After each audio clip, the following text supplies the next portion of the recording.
1967 সালের এই দিনে লাতিন আমেরিকার বলিভিয়ার লা হিগুয়েরা গ্রামে নিহত হন ইতিহাসের অন্যতম বিপ্লবী আইকন এর্নেস্তো চে গেভারা। কিন্তু সময় প্রমাণ করেছে তার মৃত্যু শুধুই দেহগত। চে গেভারার আদর্শ, বিপ্লবের ভাষা এবং অন্যায়ের বিরুদ্ধে লড়াইয়ের বার্তা আজও নতুন প্রজন্মের মনে জ্বলছে আলোর মতো। চে গেভারা ছিলেন নিছক একজন ব্যক্তি নন, তিনি আজ সার্বজনীন এক প্রতিবাদের প্রতীক।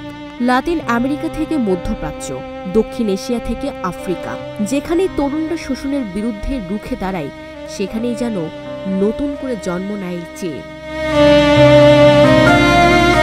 তার জীবনের মূল বার্তাগুলো বিপ্লব, শোষণ বিরোধী সংগ্রাম, সাম্রাজ্যবাদ বিরোধিতা আজও সমানভাবে প্রাসঙ্গিক। 1967 সালের 8 অক্টোবর বলিভিয়ার ইউরো উপত্যকায় চে ও তার 16 জন সহযোদ্ধাকে ঘিরে ফেলে প্রায় সশস্ত্র সৈন্য।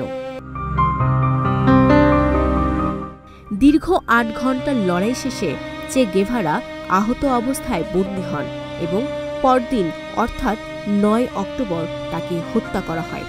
তার মৃত্যু হয় গভীর রাতে লা হিগুয়েরার এক স্কুল ঘরে।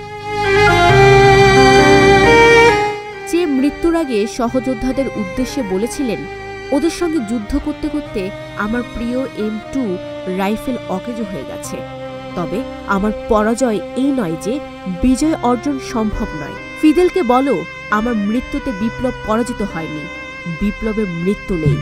শোষিত মানুষের জয় অনিবার্য। পুঁজিবাদ, সাম্রাজ্যবাদ একদিন ধ্বংস হবেই।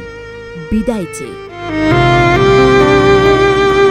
কিউবা বিপ্লবের মহানায়ক চে গেভারা কেবল কিউবার নন, তিনি বিশ্বের সকল নিপীড়িতের কণ্ঠস্বর। তার মুখচ্ছবির প্রতিকৃতি যেমন উঠে আসে পোস্টারে, দেয়ালচিত্রে, তেমনি উঠে আসে প্রতিবাদী মিছিলেও। আজ 9 অক্টোবর, চে গেভারার 58তম মৃত্যুবার্ষিকী। কিন্তু প্রতিবারের মতো এবারও তার মৃত্যু নয়, তার বিপ্লবী চেতনা স্মরণ করছে দুনিয়া। কারণ চে কখনো হারিয়ে যান না, তিনি থাকেন আগুন হয়ে প্রতিবাদীদের চিত্তে। Desk report, news flash 71।